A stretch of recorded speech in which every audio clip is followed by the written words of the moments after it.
जय गुरु जी संगत जी। मेरे प्यारे पिता परमेश्वर गुरु पाके चरणों में कोटि कोटि प्रणाम। जिन्होंने गुरु जी के इस ब्लेस चैनल को सब्सक्राइब नहीं किया वो प्लीज़ सब्सक्राइब कर लें और बेल आइकन को प्रेस कर लें ताकि आपको लेटेस्ट अपलोडेड वीडियो की जानकारी मिल सके और गुरु जी जो मैसेज या ब्लेसिंग आप तक पहुंचाना चाहते हैं वो बिना रुकावट पहुंच सके। ओम नमः शिवाय, शिव जी सदा सहाय। ओम नमः शिवाय, गुरु जी सदा सहाय। जय गुरुपा, अनंतम अनंतम शुक्राना मेरे गुरुपा। इसी के साथ आज के सत्संग की शुरुआत करेंगे। ये सत्संग गुरु जी की प्यारी ब्लेस्ड संगत द्वारा व्हाट्सएप पर ऑडियो फॉर्म में प्राप्त सत्संग है और संगत जी के मोबाइल नंबर के लास्ट 4 डिजिट हैं 2255। जय गुरु जी, शुक्राना गुरु जी की सारी प्यारी संगत को जय गुरु जी। मैं गुरु जी की बेटी अपना आज फिर से एक और शुक्राना सत्संग लेकर आपके सामने पेश हुई हूँ। आज मेरा 16वां शुक्राना सत्संग है। 40 दिन के शुक्राना सत्संग का गुरु जी ने मुझे सेवा का मौका दिया है और आज के शुक्राना सत्संग को मैं अपने गुरु जी के महामंत्र जाप से शुरू करूँगी। ओम नमः शिवाय, शिव जी सदा सहाय। ओम नमः शिवाय, गुरु जी सदा सहाय। जय गुरु जी, शुक्राना गुरु जी। संगत जी, मुझे गुरु जी का मैसेज फ्लैश हुआ कि तेरा मेरे साथ जो रिश्ता है वो बहुत पुराना है और ये बात तू सोच कि मैंने तुझ पर कृपा कब से बरसानी शुरू की है, अपने बचपन से लेकर आज तक का। इस बारे में तो सोच कि कहाँ कहाँ गुरुजी की मुझ पर इनडायरेक्टली भी कृपा हुई है जब तक मैं गुरुजी से कनेक्टेड नहीं हुई थी, उससे पहले भी।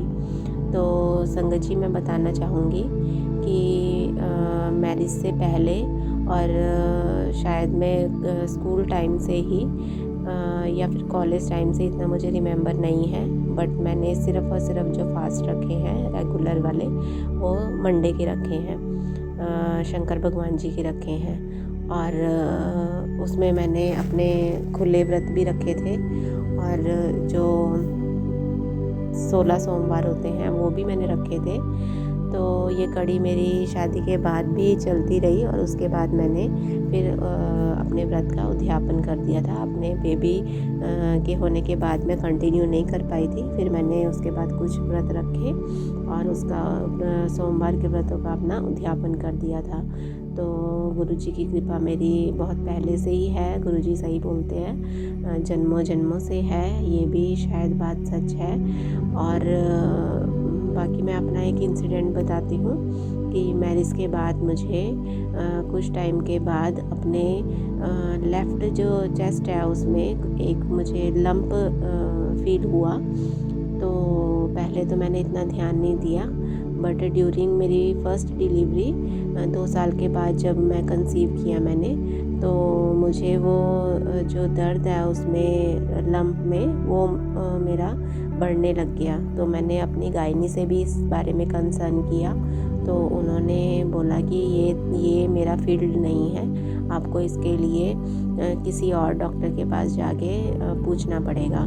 तो उसके बाद मैंने फिर इस चीज़ को स्किप कर दिया कि अब इसे बाद में देखते हैं। तो जब मेरे बेटे की डिलीवरी हुई वो भी 2-2.5 साल का हो गया, तो वो दर्द बढ़ गया। तो माइंड में पता नहीं क्यों एक घबराहट होने लगी कि कुछ नेगेटिव थॉट्स आने लगे कि ये सुना तो है कि क्या चीज़ है, कहीं ऐसा तो नहीं है कि कल के दिन ये कुछ और बन जाए, या मुझे मेन खतरा कैंसर का ही था जैसे मैंने सुन रखा है औरों से।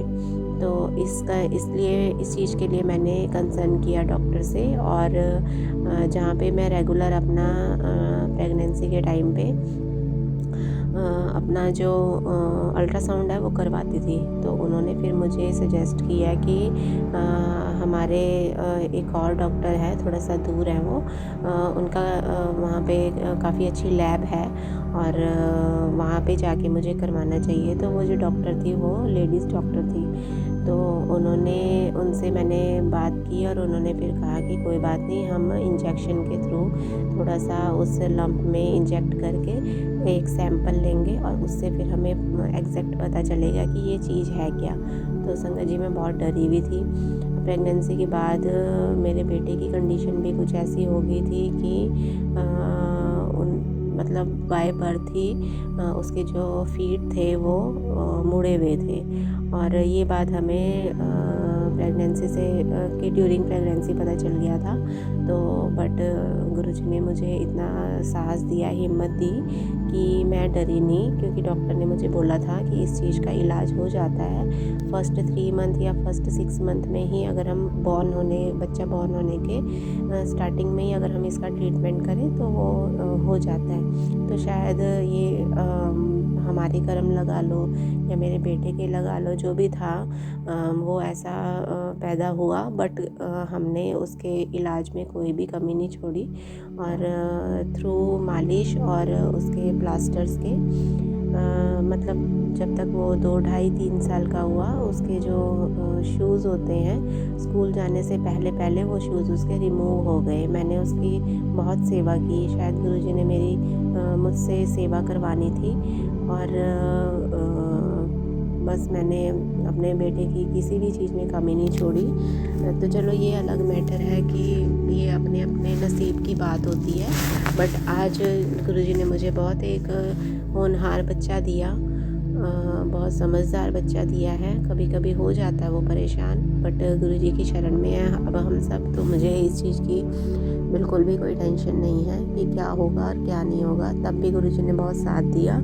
जैसे और बच्चों के फिर से वो टेढ़े हो जाते हैं कुछ टाइम के बाद, जैसे शूज़ नहीं पहनते या कुछ प्रॉब्लम आती है, तो मेरे बेटे की ऐसे कुछ प्रॉब्लम नहीं आई। वो एक नॉर्मल लाइफ जी रहा है। शुक्राना बहुत बहुत गुरुजी कि उन्होंने कुछ भी ऐसी दिक्कत दोबारा आने नहीं दी। तो फिर से मैं अपने उसी सब्जेक्ट पे आती हूँ जिस बारे में मैं बात कर रही थी।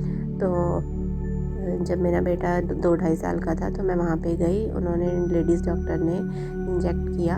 और मैं उस टाइम इतनी कमज़ोर हुआ करती थी इंटरनली भी कि मुझे वहाँ पे इंजेक्शन के बाद मेरा बीपी काफ़ी लो हो गया और मैं वहाँ पर ही बेहोश हो गई। तो फिर थोड़ी देर मैंने वहीं रेस्ट किया, जो भी किया कि मुझे कुछ लिम्का वगैरह दी पीने के लिए। तो उसके बाद मैं नॉर्मल हुई। तो जब तक रिपोर्ट नहीं आई मैं बहुत टेंशन में थी कि क्या है क्या नहीं, कैसी आएगी रिपोर्ट। तो कुछ टाइम के बाद जब रिपोर्ट आई तो गुरुजी की कृपा से रिपोर्ट मेरी उसमें नेगेटिव आ गया कि कुछ भी नहीं है ऐसा। और अचंभे की बात ये है कि मुझे लगता है कि जब वो उस लंप में इंजेक्ट हुआ था इंजेक्शन, तो उसके बाद से मेरा वो लंप भी गायब है। तो अब जब मैं सत्संग सुनती हूँ कि कुछ था और बाद में जब चेक किया तो कुछ नहीं निकला, तो मुझे सीधे अपना वो इंसिडेंट बार बार याद आता है कि जिस हिसाब से दर्द होता था उसमें, और शायद से वो कुछ और रूप ले लेता। टाइम पे मैंने दिखा दिया और मैंने उसका ट्रीटमेंट भी कुछ नहीं कराया, बस टेस्ट करवाया मैंने। ट्रीटमेंट तो मेरा हुआ ही नहीं, ट्रीटमेंट से पहले ही उसमें नेगेटिव आ गई थी रिपोर्ट। तो ये सब और कुछ नहीं है, गुरुजी की कृपा थी जो वो मतलब बस मुझ पे बचपन से ही करते आ रहे हैं।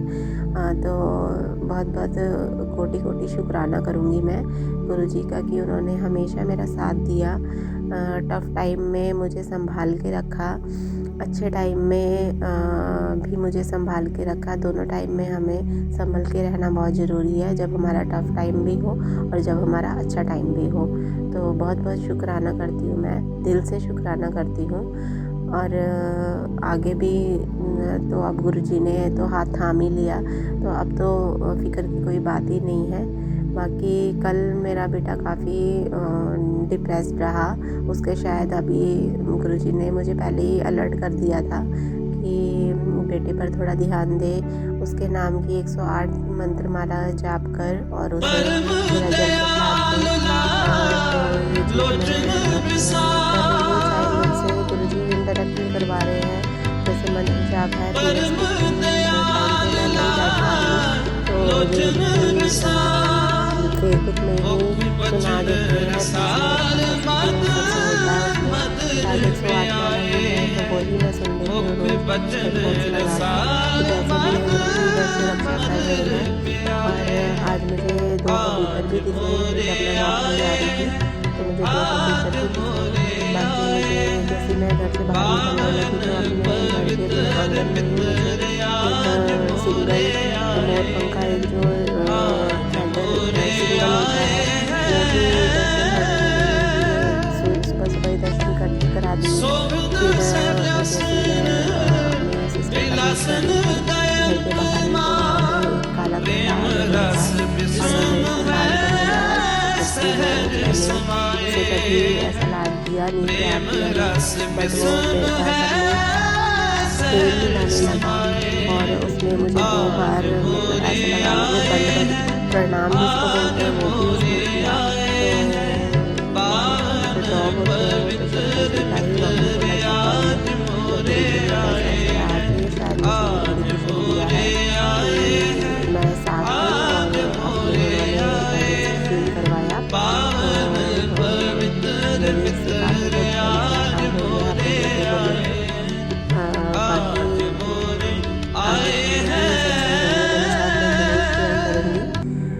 आज के लिए मैं अपना सत्संग यही विराम करती हूँ गुरु जी के मंत्र के साथ। ओम नमः शिवाय, शिव जी सदा सहाय। ओम नमः शिवाय, गुरु जी सदा सहाय। जय गुरु जी, शुक्राना गुरु जी। संगत जी, आप लोग चाहें तो आप भी अपने साथ हुए सत्संग हमें व्हाट्सएप या ईमेल के थ्रू लिखकर या ऑडियो रिकॉर्ड करके भेज सकते हैं। इस सत्संग को यहीं विराम देते हुए अगले सत्संग की तैयारी करेंगे संगत जी। ओम नमः शिवाय, शिव जी सदा सहाय। ओम नमः शिवाय, गुरु जी सदा सहाय। जय गुरु जी। अनंतम अनंतम शुक्राना मेरे गुरुपा।